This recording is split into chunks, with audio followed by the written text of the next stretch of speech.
We're here with Glen Quasny from Quantum Pop, and we wanted to get your impression of the first season of Agents of S.H.I.E.L.D. All right. How do you like it so far? It started off kind of rocky, and then it picked up. I like the characters, especially the new characters, the new agent of S.H.I.E.L.D., the computer expert girl. You know, nowadays every show has to have the person who's good with computers and media and stuff like that. And she's also has the outsider viewpoint, so she brings the audience kind of in with her. You know, she's the one that she's not trained as an agent of S.H.I.E.L.D., but she's there with them doing everything. So you kind of feel like, okay, we're along for the ride. That was done fairly well. There were some goofy things, you know, like in the first episode, they made a lot of little things about his car, his special car, and Jack Kirby and Jim Steranko, people who did Nick Fury, Agent of S.H.I.E.L.D. back in the 60s, 70s, they had him use things like this car where the wheels rotate down and then it's like an anti-grav beam and it can fly.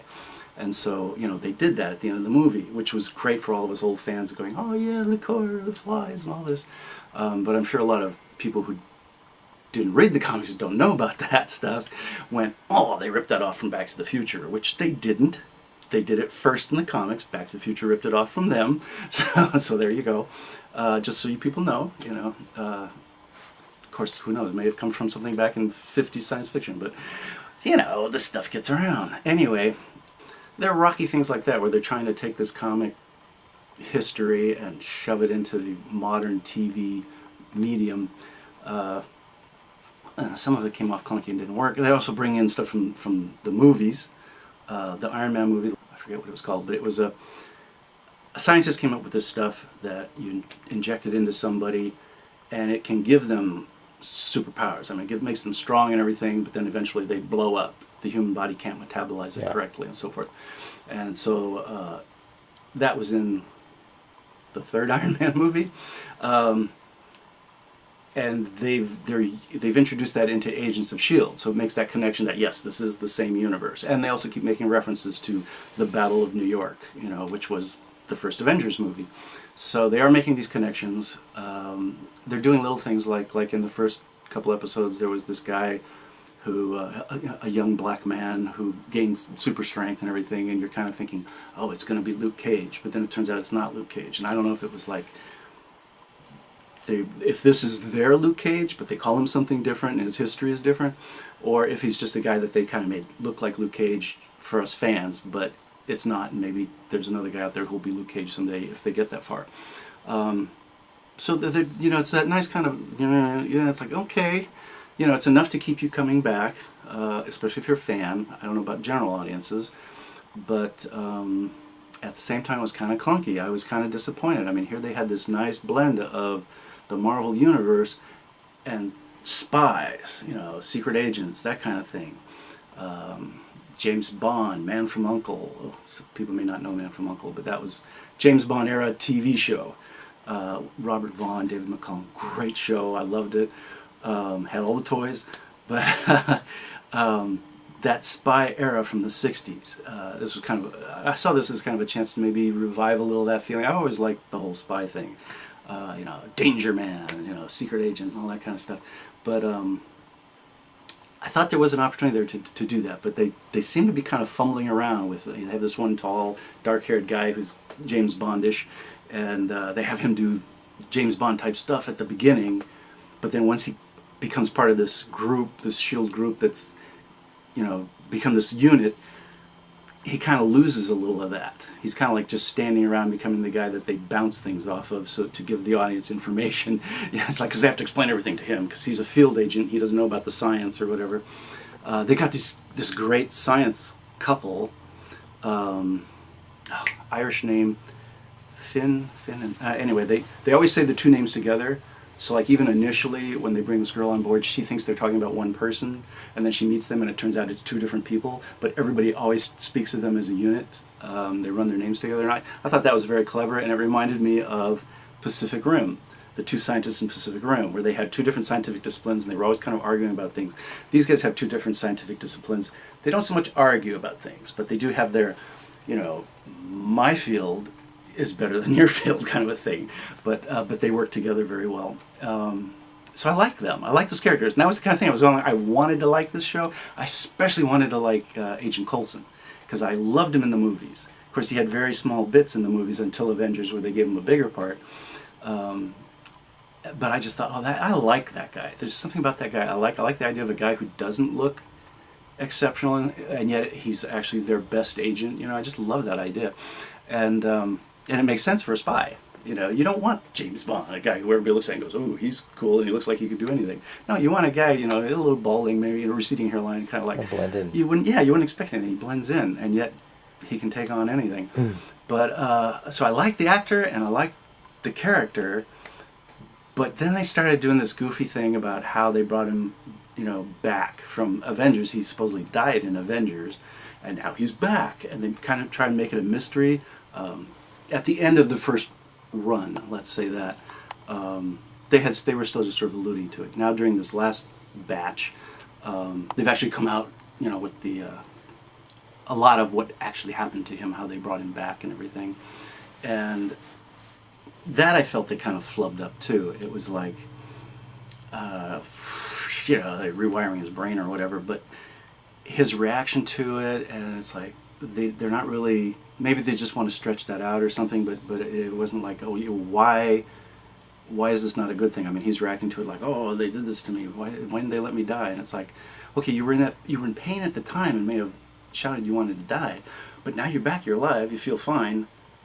Why are you still mad at them for not letting you die? Aren't you glad you're still alive? You know, it's like, to me it doesn't make sense, and it doesn't ring true for the character, especially because he's kind of a guy who would be like, good, you brought me back, you know, I can keep going. He was a guy who seemed to love his life, so that bugged me. But during the second batch, the stories got better. Focus on the young woman in the show. Really like that, expanding on the characters of the two scientists. That was all good stuff, and I would come back just for that. Forget Coulson, you know. I still like him, but they need to work on that. But the rest of it got better. Relationship between the James Bond guy and their Black Widow stand-in, the Asian lady in the black leather outfit. Ming-Na. She is good. She is really good. I like her in the part. I like the way she's playing it. And bringing those two together, that was all good. Good character stuff going on, which is what you need to do in this kind of a TV show, because it's close-up, personal, warm in your living room, not big screen out there, you know, so good.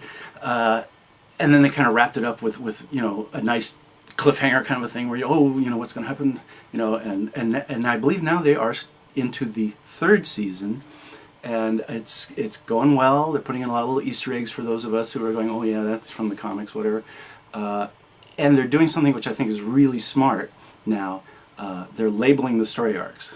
I forget which this one is called, but now it's like Marvel's Agents of S.H.I.E.L.D. : da-da-da, you know, which is like trade paperbacks in comics. You're not dealing with individual issues where I could skip 2 or 3 and come back and know what's going on. Now it's a story arc. You got to have the collection, which either means you got to see every episode, or you got to go out and buy the DVD. You'll have to rent them later. Exactly. And, I suspect it's not really a third season. It's a second season coming up. I mean, I don't know this for a fact. Like I said, but I suspect they produced so many, and then he probably went on a hiatus to retool it a little bit with the new characters and new storylines and new elements, like this title. Of the story arcs, and then they continue with the series, and then they're just looking forward to season 2. And the young, super strong black man that was in there, and he went into the S.H.I.E.L.D. program, the S.H.I.E.L.D. Academy, to train to be an agent and everything. They brought him back. There was a disaster. He lost his legs and stuff. The bad guys got a hold of him.